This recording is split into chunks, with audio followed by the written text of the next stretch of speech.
Life shouldn't be hard. Life should be a fun-filled adventure every day. So now start joining up dots. Tap into your talents, your skills, your God-given gifts, and tell your boss, you don't deserve me. I'm out of here. It's time for you to smash that alarm clock and start getting the dream business and life you, well, of course, are dreaming of.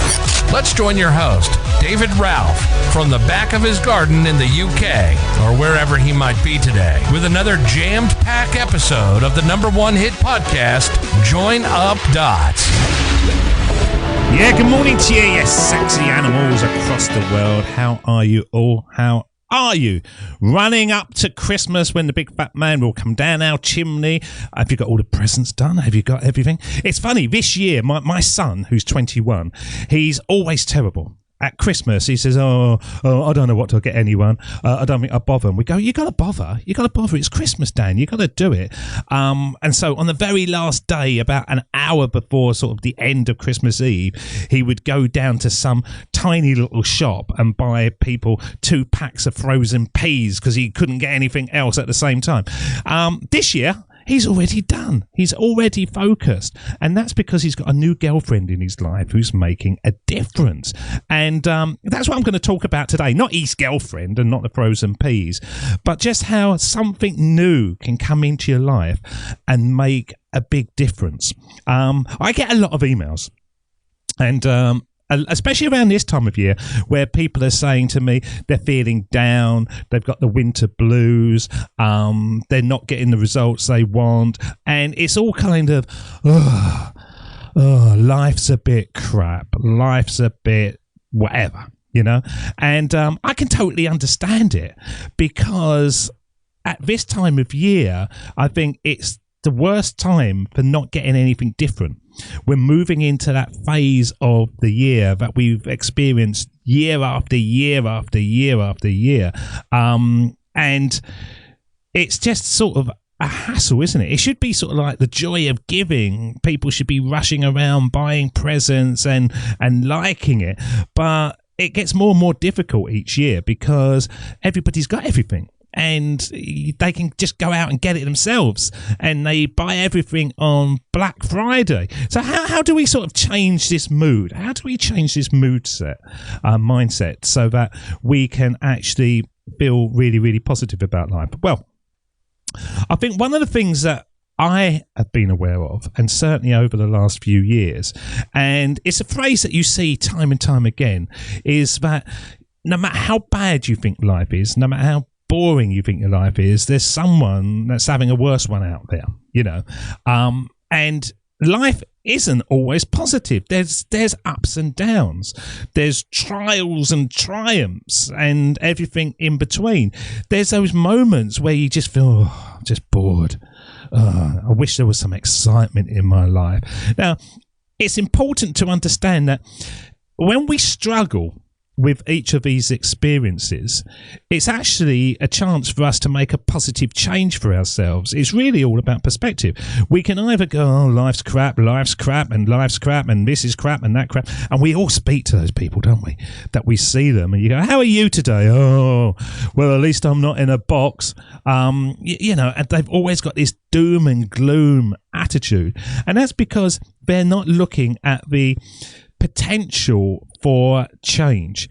These moments when we're feeling, this is when we should go, right, okay, let's do something about it.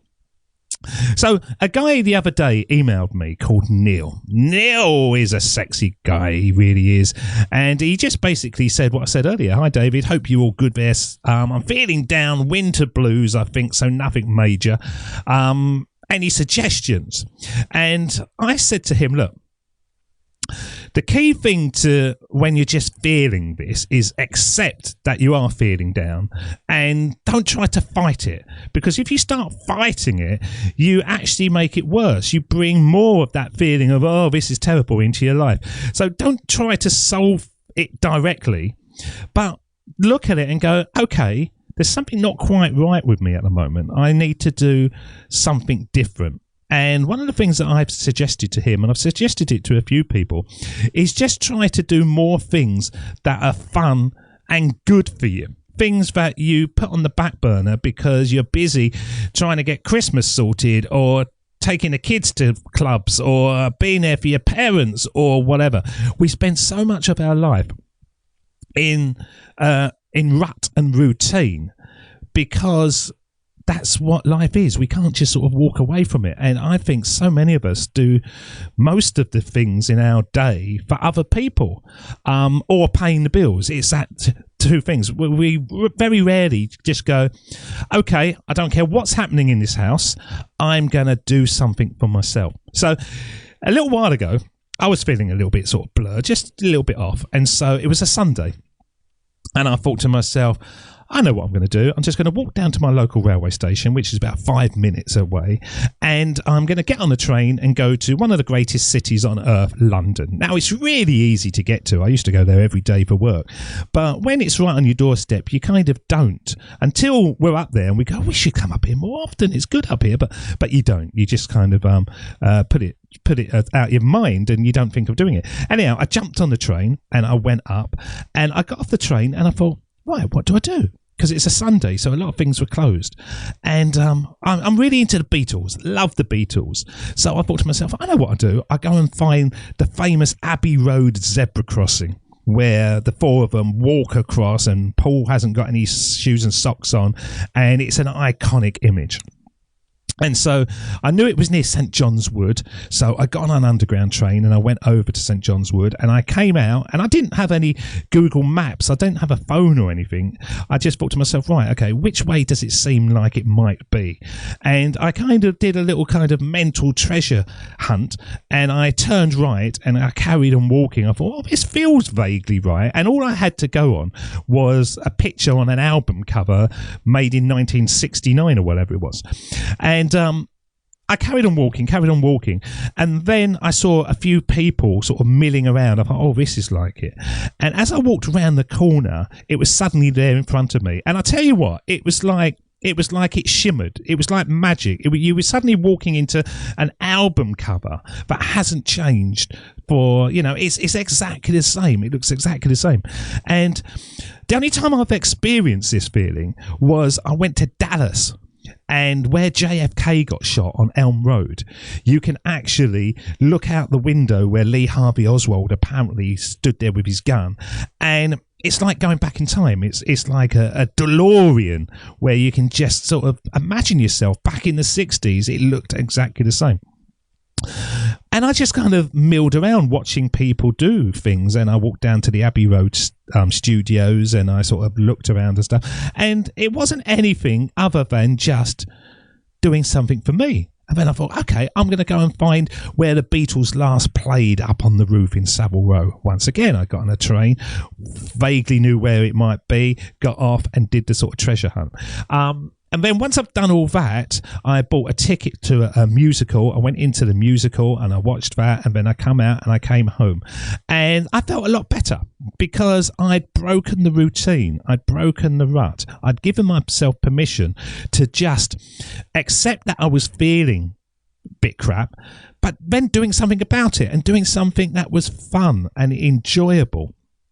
And so I think at its core, it's like a mini vacation, and it's a selfish mini vacation that you're not taking your kids, you're not taking your partner, you're not taking anyone at all. You're just doing it for yourself. And we all live in environments where there's things that we don't know on our doorstep. I can drive from here to be basically on the seaside looking out at the ocean. Well, it's not the ocean, it's the North Sea. But it feels like the ocean, and you can be there on a wintry day and you can have your coat wrapped up, and then you can walk down and just have a coffee and just sit there looking at people walking past. And it's one of the greatest things we can do to give ourselves that mini vacation, to recharge ourselves, to break that routine. And it doesn't take a lot before you then come back and go, okay, I've done that now. I've had a little moment. And now I'm ready to get back into it, okay? Because I think the biggest obstacle for everything in life isn't money, isn't time, isn't location, isn't any of the things that we think it is. I think it's just our own mindset. And the quicker we accept the situation and do something about it, or don't do something about it, just sort of ignore it and don't be bothered about it, the easier you can move on with a smile, because there's always someone going through a more difficult situation than you. No matter what situation you're going through, somebody out there is having a worse time. And as I said to a guy this morning, there are billions of people out there that would love to have one more crappy day, that have been killed in a car crash or had an unexpected heart attack or whatever took them from this planet. And they would look at you and go, oh, what are they moaning about? Why are they like that? You know, just give me one more day like that and I would be delighted. So life is full of blessings, but I think we don't value it. And we don't value those times when things are feeling a bit flat, and taking that as a message that it's our time to do something about it, you know. So if you are out there and you're going through this kind of time of thinking, oh God, I'm so tired, I'm just running around and stuff, just ask yourself the question, when was the last time you gave yourself permission to just take a selfish day vacation, even an afternoon vacation, where you can just disconnect your phone, just disappear from the world and just be yourself for a little bit. Just do something that you want to do. Go for a walk in the country, lock yourself indoors and just watch Netflix for a couple of hours with a cup of coffee and some biscuits or whatever.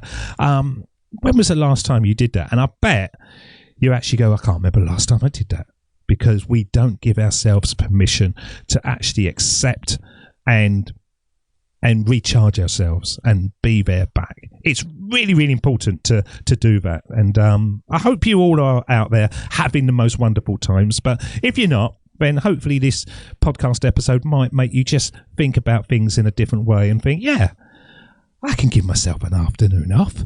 You know, what's the worst that can happen? And if you do that, drop us a line. Tell us what you did and got up to. And I'd love to know, because I'm thinking of doing the same thing again next week. Just take an afternoon off, go somewhere, explore somewhere that I don't know, and then just sort of come back and be ready again. It's very, very important. People out there are having a lot worse than you.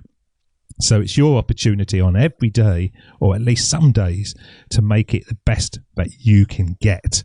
And that's by throwing off the shackles and going out and doing something interesting, fun, and what you want to do, not what everybody else is wanting you to do. Until next time, I'll see you again. You look after yourselves. You have a great week, and we'll speak again. Cheers. See ya. Bye-bye. That's the end of Join Up Dots. You've heard the conversation. Now it's time for you to start taking massive action. Create your future, create your life. It's the only life you've got. We'll be back again real soon. Join Up Dots, join up dots, join up dots, join up dots. Join up dots.